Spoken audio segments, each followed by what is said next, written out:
বাংলার ইকোনমিকে বিশ্বের দমিনে বর্তমান পজিশনে আনছি। আপনি আমাদেরকে একদিন ডাকেন,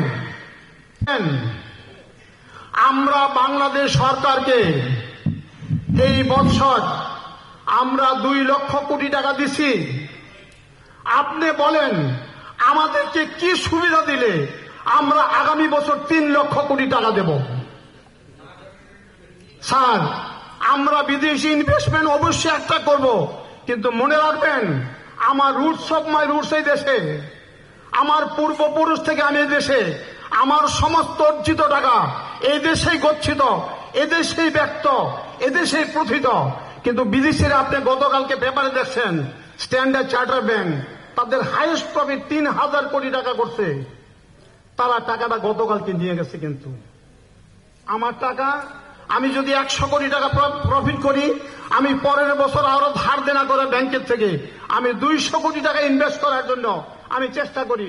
স্যার, বিদেশিরা আসবে, কিন্তু তারা আসবে কিন্তু আমাদের স্বপ্নকে, আমাদের জীবনকে এবং আমাদের অর্থ সম্পদকে লুট করে নিয়ে যাওয়ার জন্য।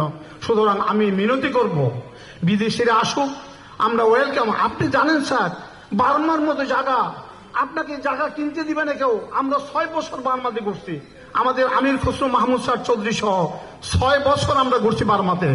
আমাদের কোনো জমিন ওরা বিক্রি করতে দেয় নাই, আর আমরা কিন্তু জমিন দিয়ে দিতেছি, দেশকে দিয়ে দিতেছি।